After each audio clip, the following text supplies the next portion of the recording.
All right, thanks for joining us on the bright side. At the end of the program yesterday, we got a call from a guy who wanted to know about whole food supplements, and I've been getting a lot of emails about whole food supplements. I guess there must be some folks out there promoting their products, their whole food products.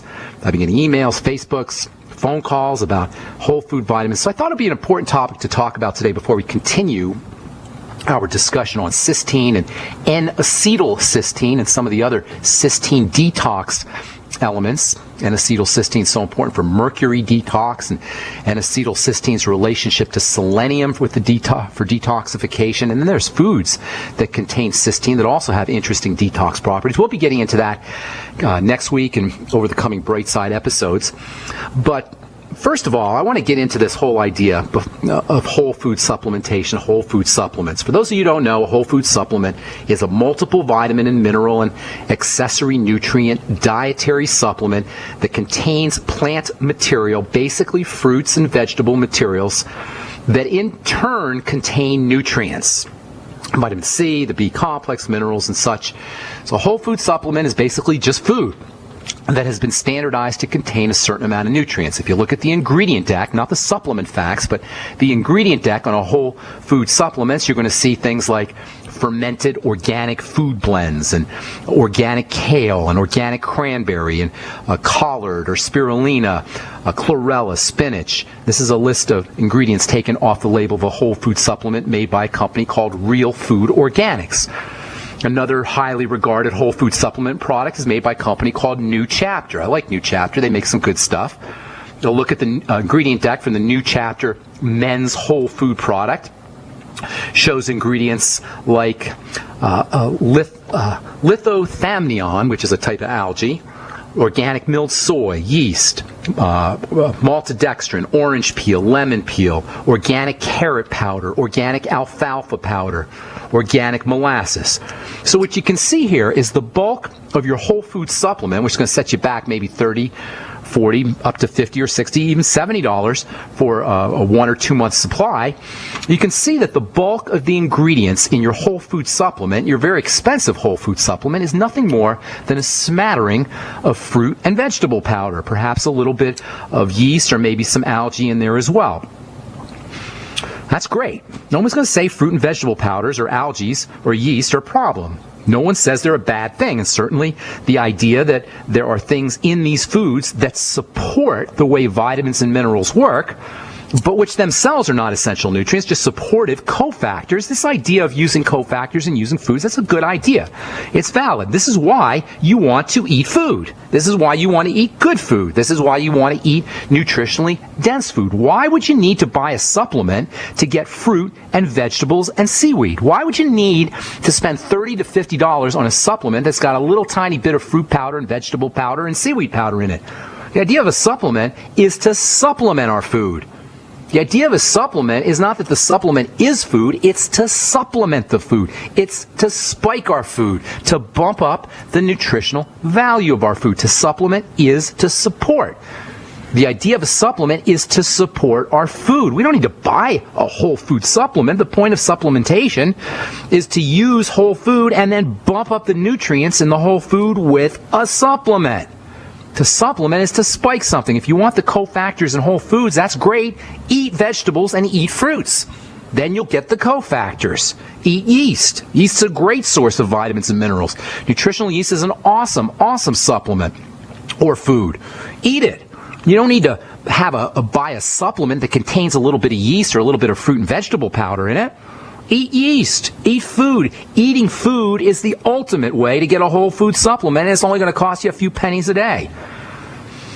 And another thing, not only are these whole food supplements basically just a tiny smattering of plant and yeast and seaweed powder, but the nutrients that are in the whole food supplements, the doses that you're getting, are ridiculously low. They're bordering on insignificance. Sometimes you're getting 1 or 2% of the already pathetically low RDA, recommended daily allowance, the ridiculous deprivation allowance. You buy a whole food supplement, for example, this one from New Chapter. Again, I like New Chapter, but come on, guys.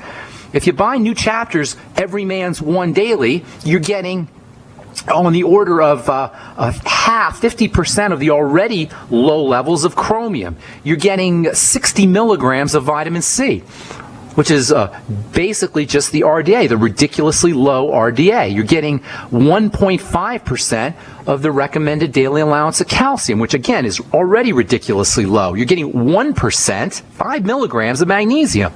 Now, true, the stuff is more readily available, but the amounts that you're getting are so small they're bordering on insignificant. If these kinds of products provided you with the kind of nutrient concentrations that you need for health, and you were getting generous amounts of them, you're getting high amounts of calcium, magnesium, vitamin C, etc., in your fruit and vegetable powders from your organic whole food supplement, well, that's great, but that's not what's happening. These kinds of products that are made from whole foods provide fractions of the kind of nutrients you need. On the whole in the new chapter product, 60 milligrams of vitamin C is 1/7 of the vitamin C that you get from a chili pepper. It's 1/8 of the vitamin C that you get from a scoop of Beyond Tangy Tangerine. The Real Food whole food supplement, that's another company's whole food supplement, you get 120 milligrams of vitamin C, still basically an insignificant dose, and then tiny, tiny fractions of the B complex and zinc and selenium.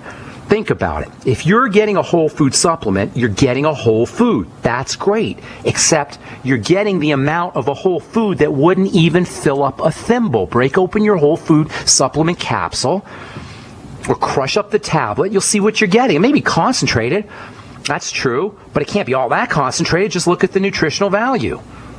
In the new chapter product, you're getting a teaspoonful of nutrients in the entire bottle, maybe a couple of teaspoonfuls of nutrients in the entire bottle. For 30 or 40 bucks, you're getting 2, maybe 3 teaspoonfuls of whole food, whatever. Tiny little amounts for 30 or 40 bucks. Is there nutritional value in it? Probably. But is it worth it? All right, there's a couple more things I want to say about this when we come back from our break. I'm Pharmacist Ben. You're listening to The Bright Side on the Genesis Communication Network.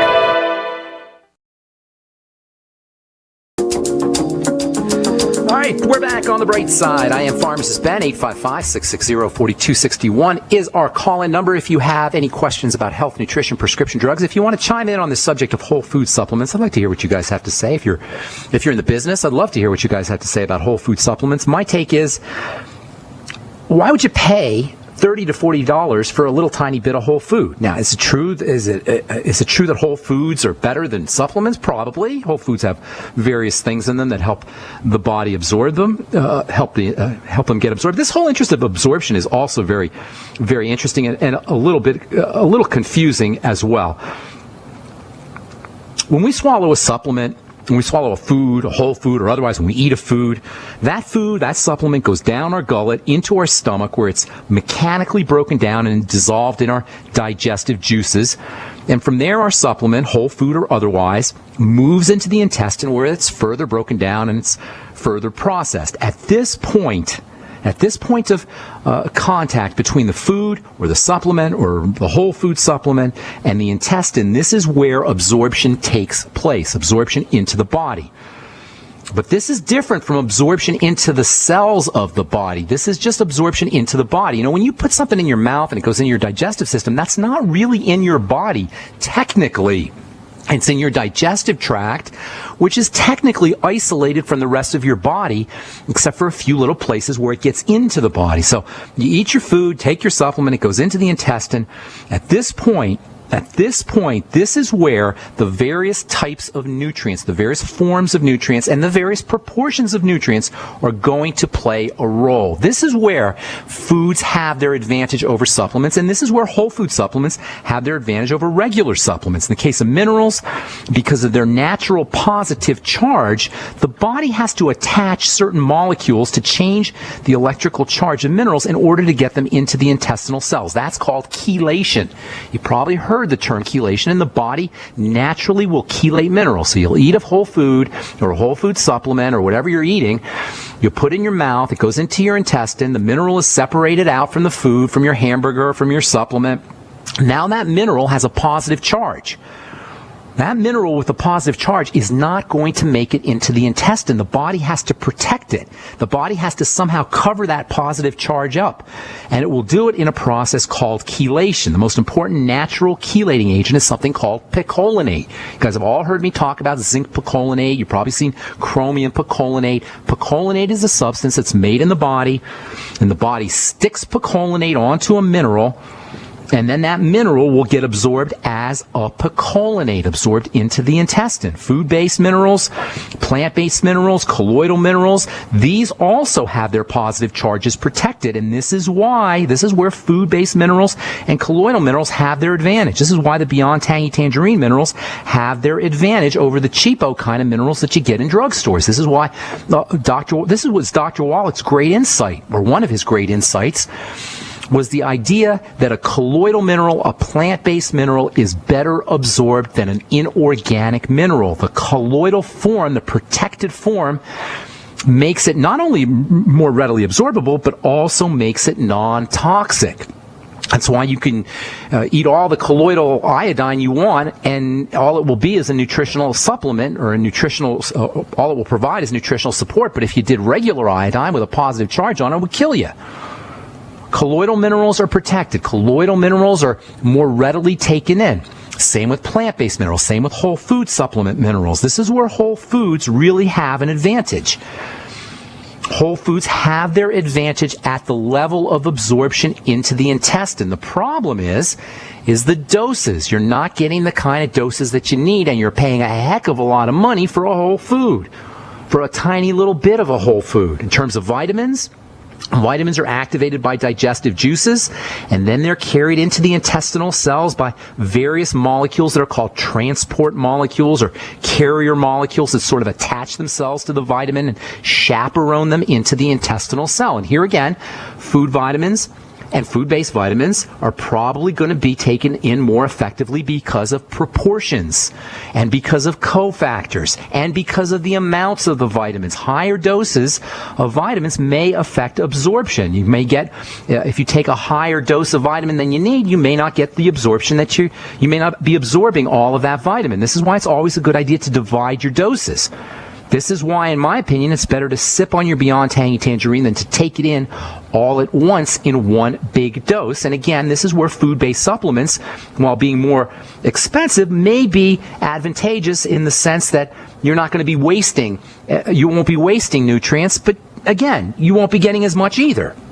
How the body how the body specifically, how the cells inside the body, the final destination of our nutrient, uses essential molecules after they've entered into the bloodstream through the intestine, that doesn't matter. It doesn't matter when a bone cell gets the vitamin C, or a heart cell gets the vitamin C, or a brain cell gets the vitamin C. It doesn't know, the heart cell, the brain cell, the bone cell, the liver cell, it doesn't know that that vitamin C came from an orange. It doesn't know that that vitamin C came from a New Chapter whole food supplement.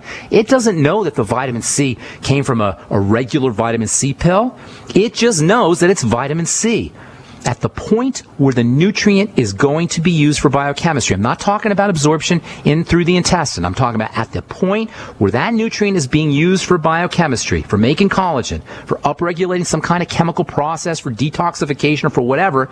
It only matters that that nutrient is present, and present in sufficient quantities for the chemistry to proceed. At the point where the nutrient is used, not where it's absorbed into the blood through the intestine.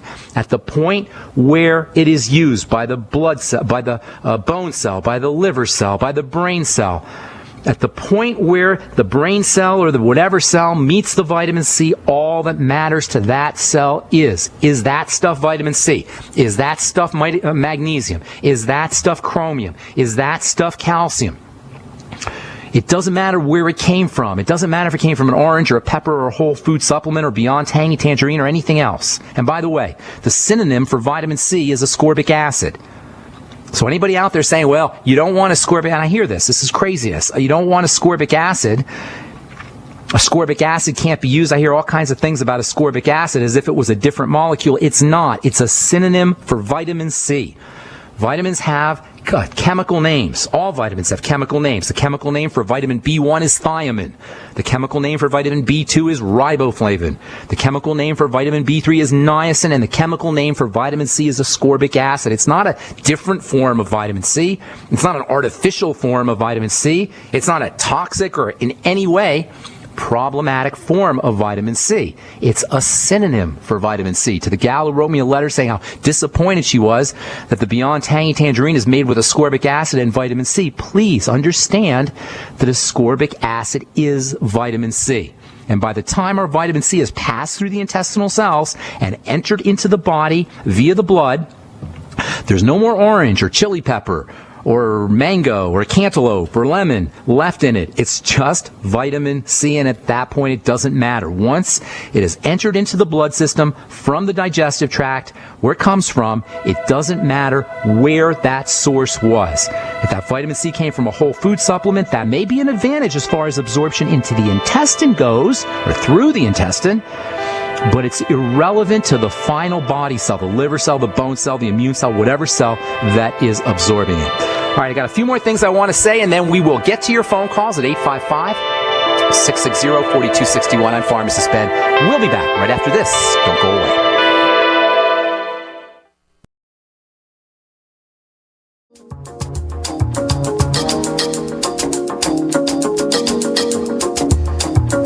We're back on the bright side. I'm Pharmacist Ben. I just got a couple more things I want to say about this notion of whole foods, whole food vitamins, and then we'll just put this subject to rest unless you guys have anything you want to add to the conversation. 855-660-4261 is our number. So number one, you spend your 30, 40, 50, 60, up to $70 I've seen for your whole food supplement, and that's great, but you're getting whole food. Why not just eat whole food? What's the point of using a whole food supplement when all it is whole food stuck in a capsule, ground up and perhaps concentrated a little bit? But really, it's just tiny, tiny little smatterings, as you can tell by looking at the supplement facts on most of these products, which are really insignificant when it comes to doses. That's the first thing. You're getting basically just tiny little amounts of nutrients, and you're basically getting food. The second point is that absorption into the intestine, not into the cells, the bone cells, the liver cells, the various cells of the body, brain cell, whatever. Absorption through the digestive tract, through the intestine, into the blood. You do need to have cofactors and various substances associated with your vitamins and minerals to maximize absorption. And this is where a whole food supplement will provide you with some advantage. Now, you're not going to get a lot of nutritional value, but you'll get some advantages in terms of absorption. But the point is, at the level of a cell, where the cell is taking in the vitamin C or the magnesium or the calcium, the cell doesn't care where that nutrient came from. Once it passes through the intestine, into the blood, into the body, it doesn't matter. This is the reason why, if you do research on vitamins and minerals and their therapeutic value, you're going to see that studies that show the benefits of vitamin C are not done on oranges. They're done on ascorbic acid. Studies that show that 50 milligrams of zinc picolinate a day will change the texture and quality of your skin and your skin secretions and improve your acne are done on zinc. They're not done on foods that contain zinc. So on the one hand, whole food supplements contain tiny amounts of essential nutrients. They're basically food, just not a lot of food, and not a lot of nutrition either. And on the other hand, although at the level of the intestinal absorption, the forms and the proportions of our nutrients probably do matter, at the actual point where those nutrients are being used to do their duty, to do their work in a cell, it doesn't matter where that nutrient came from. And that's my take. Food is always best. Food contains the appropriate ratios and proportions and blends of various substances which absolutely do affect absorption. Vitamin C works together with minerals. Calcium works with magnesium and vitamin D. Sodium works with potassium. Copper works with zinc. These balances are very important. There's no denying this. However, we just don't have a good idea of how much total nutritional value is going to be in our food. This is why we have to supplement. Food is always best, but we just don't know what's left in our food after we factor in processing and shipping and storing and cooking and the soils, etc. If you want to use a whole food supplement, that's great, but you're going to be spending a lot of money for not a lot of nutrition. And for what is, at the end of the day, basically just a little tiny bit of food. In my opinion, that's silly. If you really want a whole food supplement, eat food. Eat well. Eat nutritionally dense. Eat lots of veggies. Eat little bits of fruit. Use nutritional yeast. But if you want to be maximally healthy, add in a dense, loaded, packed nutritional supplement as well. And that means the Beyond Tangy Tangerine, the Ultimate Daily, and other loaded, packed nutritional supplements with your foods.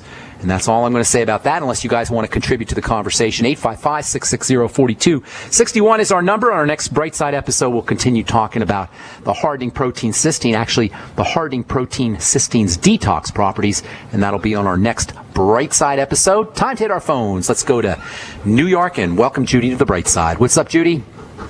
Hi, thank you so much for taking my call. Sure. I've been listening, I'll try to make this quick. I've been listening for over a year, and you were very, very helpful with my family, especially particularly my daughter.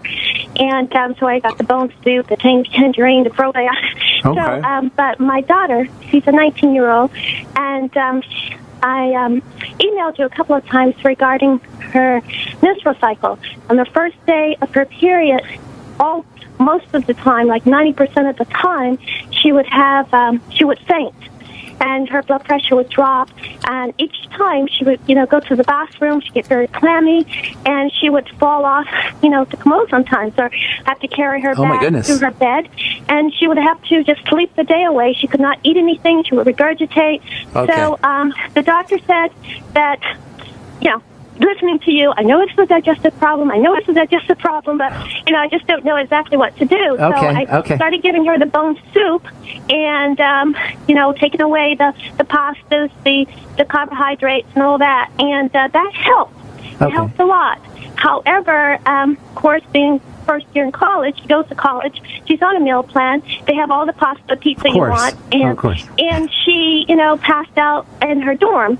And hit her head on it. And so, but last Sunday, a couple of Sundays ago, without her menstrual cycle, she was at home from spring break, and she fainted.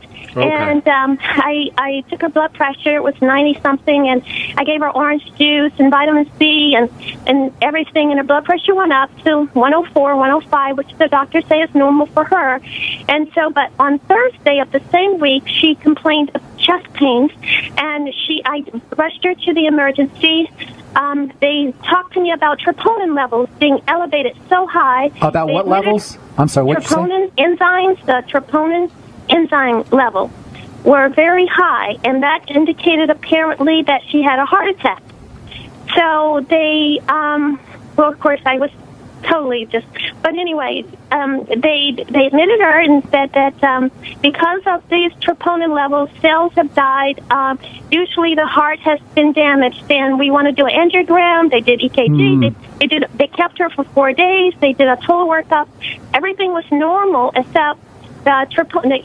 Gave her had to go to a cardiologist, and everything was normal. It was a very invasive procedure for a 19-year-old, the angiogram that they did, and of course nothing. All right. Well, let's cut to the chase here, okay, ma'am? Something's burdening this gal's body. Her stress hormone, cortisol, is probably jacked up, and that's what's accounting for the heart problems. May even be accounting for the elevated troponin levels. So here's what we need to do: we got to figure out what's getting into the system that's causing this kind of burden or causing this kind of stress. The first thing I'm thinking about is low blood sugar. Any issues with diabetes in the family? No. Any weight issues? Does she have any weight problems? No, she's 5'7", 130 pounds. Okay, so here's what you want to do. First and foremost, this is what I would do if I were you. Okay. First, I would, you're right on about the digestive issues. That's always the first thing that you want to do. So we want to figure out if something is getting into the digestive system through an impaired intestinal barrier. Does she have any bowel movement problems, gas, bloating? Was she colicky as a baby? Anything like that? Any food allergies, intolerances? No, I breastfed her till she was talking. So no. Okay, hang tight. We got to take a break. I'm going to give you some ideas here when we come back from our break. So hang tight, Judy, and we'll finish this up when we get back. I'm Pharmacist Ben. If you're on hold, hang tight. We'll get to all our calls. We'll try to get to all our calls when we come back. You're listening to The Bright Side on the Genesis Communication Network.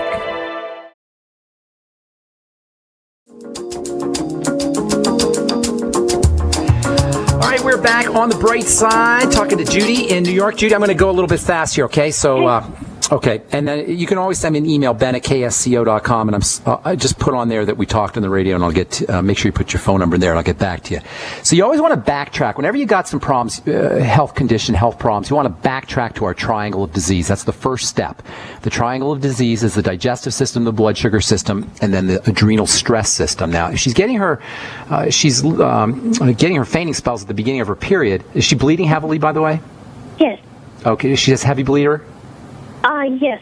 She may be losing... The first few days. And that's when she's having her fainting spells. Up until recently, it was the first day, correct? Exactly. Okay, so she may be losing a lot of nutrients through her blood. She may be losing magnesium. She may be losing iron. She may be losing other minerals through the blood, and that tends to happen. So if she's heavy bleeder and she's losing minerals, you may want to consider making sure that she's getting her minerals back. That's one thing to do, but you also might want to consider that she's not absorbing minerals through the digestive tract. That's what I was trying to get to before we went to break. And so you focus on digestive symptomology first and foremost. Probiotics can be helpful. They can help stabilize blood fats and blood hormones, female hormones especially. So using the Biolumin Nightly Essence might be helpful, and then patching up the digestive system and staying away from anything that spikes blood sugar is also important. Using nutrients that help stabilize blood sugar, especially the B vitamins, which can help with brain health and heart health and may have an effect on her fainting spells. And then focusing directly on the adrenals by using deep breathing techniques, the slow deep breathing when she feels like she's fainting, or if she notices that she's maybe doing some shallow breathing before fainting, that can also be indicative of problems getting oxygen to the brain, and that can also lead to fainting episodes. I just want to interject that she's takes I ordered from Longevity the enzymes and probiotics, but she gets nauseated when she tries to take the enzymes and probiotics together. So what happened? She gets a bit queasy when she's taking the probiotics with meals and the enzymes with meals. So I'm not sure. She still gets queasy when she takes them with food? Yes. She gets queasy. A lot of times people get queasy on an empty stomach, but you're saying that when she takes them with food and she gets queasy. Yes. There's something I'm thinking there's something percolating in her digestive system that's not appropriate. Yeah. You really want to be focusing on digestive symptoms. Otherwise, it's going to be hard to find out what it is. See if you can link those problems up to specific food. Link her fainting episodes. And what else? Did you say she had chest pains also? Well, just past 2 Thursdays, she had chest pains. I took her to the emergency, and they did a total cardiology workup on her. And after 4 days, the cardiologist sent her home and told her to drink Gatorade and gave her inflammatory prescription, which I didn't have filled in. Those aren't going to get to the core of the problem. No. You got 3 points that you got to work with first and foremost, Judy, and I'm going to let you go after this. Number 1, focus on digestive wellness. The only way to do that, in addition to using supplements, is to link problems up to specific foods. Secondly, and maybe the most important point of all, is to keep her blood sugar stable. That means staying away from anything that spikes the blood sugar, and you know the foods, pasta, bread, potatoes, sugar, fruit juice, desserts, etc., and get her into more protein. If she can do whey protein, that's awesome. If she can't, get her on some hemp seed protein, and try to up her protein significantly and wean her off of anything that throws off her blood sugar, and then use nutrients that support blood sugar, chromium, vanadium, the B complex. You may want to get her some alpha lipoic acid as well. All of those can help support blood sugar. And then work on the adrenal glands using, number 1, deep breathing techniques, slow deep breathing. Have her practice those. Get that app that I always talk about, My Calm Beat, or bio breathing if you have a smartphone, that is. And then vitamin C and zinc are also very important for the adrenal glands. And that would be how I would be approaching this thing nutritionally. But you know what? This is kind of... And then also, I should tell you, fats are also important. Essential fatty acids, the ultimate EFAs. Have her do 3 of those 3 times a day. 9 essential fatty acid capsules a day, 3 times a day. And then I'd like you to follow up with me, because this is kind of an interesting one. I'll make this into a little case study. If you don't mind, if you could send me an email with your phone number on there, and you and I will work on this together, and then we can make a case study and put you back on the air. Would that work, Judy? Judy? Very much. Thank you for everything, and thank you for being a beacon of hope for so many people out there. Thank you. I appreciate that, and I want to make this thing work for you, so please stay in touch, okay? Thank you. All right. God bless, Judy. That's an interesting case. I want to see how that one works out. Let's move on to Canada. Welcome, Robert, to the bright side. What's up, Robert? I was wondering what makes my bottom number around 110 some days, and other days it's at 90. And it's only recently that it's been occurring. Okay, do you understand the difference between the numbers, the diastolic and the systolic and all that stuff? Okay, so what you're talking about with your bottom number, that's the diastolic number, and the top number is the systolic number. The bottom number, the lower number is when the heart's relaxing, and the higher number is when the heart's pumping. So you have a higher, when your heart is at rest for some reason or another, it's the pressure is a little bit higher than it should be. That could be a couple 77. What's that? I'm 77. Okay. Well, that's not all that bad, but if you want to work on the top number has. Go ahead. Recently, more with cold weather. Recently, more with cold weather than with hot weather. That might have something to do with the heart muscle. I'm not sure exactly what that be. Have you tried anything? Have you tried any supplements or anything? Well, I'm trying minerals and magnesium. Does magnesium's not helping you? No. Are you exercising at all? Are you doing any kind of exercise? I exercise quite a bit every day, yeah. Okay, so the top numbers usually where you have a problem. That's the number where It's about 150. Okay, so you got high blood pressure in general. Yeah.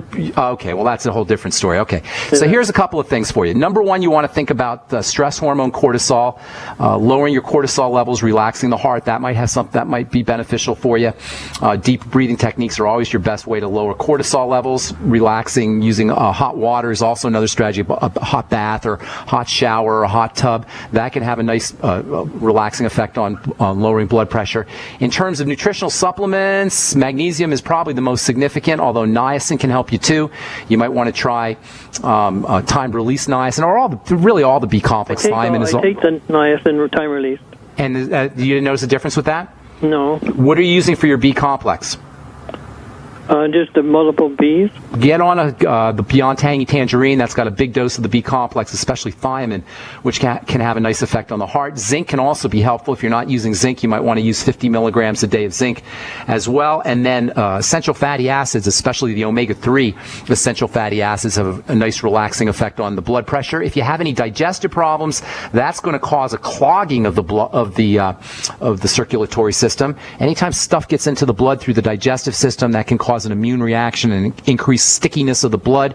So you might want to correct any digestive problems if those are occurring.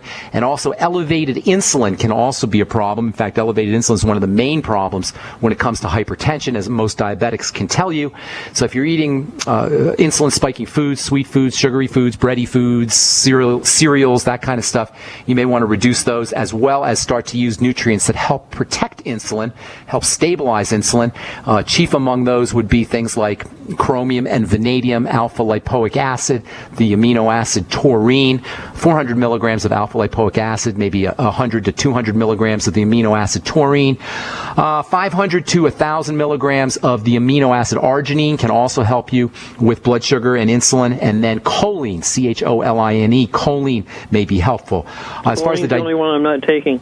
You might want to throw that one in. And then as far as the digestive system goes, if you're not using digestive enzymes and if you're not using probiotics, you may want to consider those. And you also may want to think about intermittent fasting to help lower and stabilize insulin. What's your weight at? Where's your weight at, Robert? 160. And how tall are you? Beg your pardon? How tall? 5'9". Okay, so you're not belly fat or visceral fat? No, I don't have any belly fat. Okay, and no diabetes issues in the family or anything like that. Not that that always matters, but that's usually an indication. I don't think so, because... Okay, well, that's still something, it's just a good idea to make sure that your insulin and blood sugar are being controlled using the supplements and then using the intermittent fasting. The less we eat, the less, the more sensitive our insulin will be, and the less your body will have to pump out insulin, and there's a significant relationship between what's called hyperinsulinemia and hypertension, high levels of insulin and high blood pressure, and poor sugar control and high levels of insulin. So those might be factors that you might want to examine also. And then, as I said, the deep breathing techniques and working with the adrenal glands. Do you ever notice that when you bend down and then stand up quickly, or you stand up quickly out of a sitting position, that you feel dizzy or anything like that? I have lots of energy.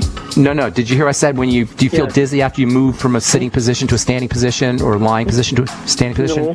No, I don't have that. You don't notice that. Okay. So I feel fine, actually. Well, no, I'm not talking about feeling fine. I'm talking about when you move. But in any case, adrenal glands, blood sugar, and then the digestive system. But that's what we talk about all the time. The 3 points of disease, and this is what it means to simplify all of our health conditions. Work backwards. The longest journey begins with a single step. Step number 1: focus on the digestive system. After that, you want to always look to the blood sugar system, and then the adrenal glands. All disease follows that triangle: digestion, blood sugar, and the adrenal thyroid complex. I'm Pharmacist Ben. Thanks for listening, folks. We'll be back at you next week with more good health information. On the bright side, take care, everybody. Have a wonderful, beautiful day. We'll talk to y'all later. Bye for now.